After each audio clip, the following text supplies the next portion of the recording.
नमस्कार दोस्तों, आज मैं एक बहुत ही ज़रूरी टॉपिक पे वीडियो बनाने जा रहा हूँ। Short term personal loan versus long term personal loan. ये एक बहुत ही ज़रूरी टॉपिक है। किसी भी लोन को लेने से पहले ये आपको डिसीज़न में हेल्प करेगा कि कहाँ से हमें लोन लेना चाहिए। कई बार हम एप्लीकेशन के चक्कर में जो applications Money View, KreditBee, इनके चक्कर में आके हम शॉर्ट टर्म लोन ले लेते हैं। ये मोस्टली एप्लीकेशन आपको शॉर्ट टर्म लोन ही प्रोवाइड करते हैं जो इंस्टेंट अप्रूवल देते हैं।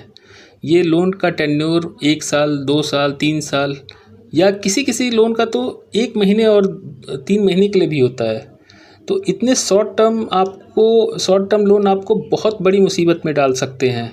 आपकी एलिजिबिलिटी ख़त्म कर सकते हैं, आपके लोन को ओवर लिमिट कर सकते हैं और दुनिया भर की ऑब्लिगेशन खड़ी हो सकती है, जिससे आपको अगर ज़रूरत पड़ जाए टाइम पे लोन की तो आपको मिल नहीं पाएगा। तो बहुत ही मैं बारीकी से समझाऊंगा कि कैसे आपको लोन लेना चाहिए।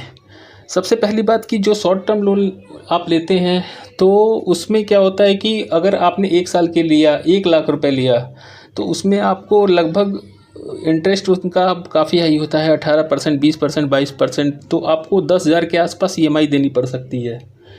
तो सबसे पहली बात, 10,000 EMI आपकी सैलरी में से ऑब्लिगेशन हो गया, तो वो आपको एक बहुत बड़ा इम्पैक्ट डालता है आपकी एलिजिबिलिटी पे। अगर आप कोई दूसरा लोन लेना चाहें तो मतलब 10,000 EMI घट के ही आपकी एलिजिबिलिटी कैलकुलेट होगी। अगर कोई आप लोन 1 ही लाख रुपए अगर आप 5 साल के लिए लॉन्ग टर्म के लिए लेते हैं तो उसमें ये फ़ायदा होता है कि 21-2200 के आसपास EMI जाएगी और एक आपकी सैलरी में से एक बड़ा हिस्सा बचेगा आपको दोबारा लोन लेने के लिए। और शॉर्ट टर्म लोन में मैक्सिमम लोगों का जो डिफ़ॉल्ट होता है ना, वो शॉर्ट टर्म लोन के चलते होता है, या फिर वो क्रेडिट कार्ड से पैसे उठा लेते हैं और उसको वो EMI में वो कन्वर्ट करा देते हैं 18 मंथ 24 मंथ की EMI में, और अमाउंट ज़्यादा होने के कारण वो पे नहीं कर पाते, सैलरी से ऊपर चली जाती हैं चीज़ें।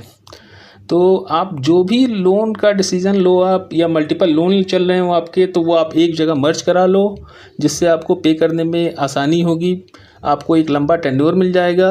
और सबसे बड़ी बात है कि अगर डिफ़ॉल्ट होने की संभावना बिल्कुल ही ख़त्म हो जाएगी। तो लोन से रिलेटेड मैं रेगुलर वीडियो डालते रहूँगा, हर एक टॉपिक पे बारीकी से हम डिस्कस करेंगे। और सबसे बड़ी बात, ऑब्लिगेशन जो भी होगा, ऑब्लिगेशन हो गया या एलिजिबिलिटी हो गई, ये सारे रिलेटेड मैं टॉपिक बनाऊंगा। मेरा नंबर ऊपर दिया गया है, अगर कोई भी क्वेरी हो तो आप इस नंबर पे कॉल कर सकते हो, मैसेज कर सकते हो। चैनल को सब्सक्राइब कर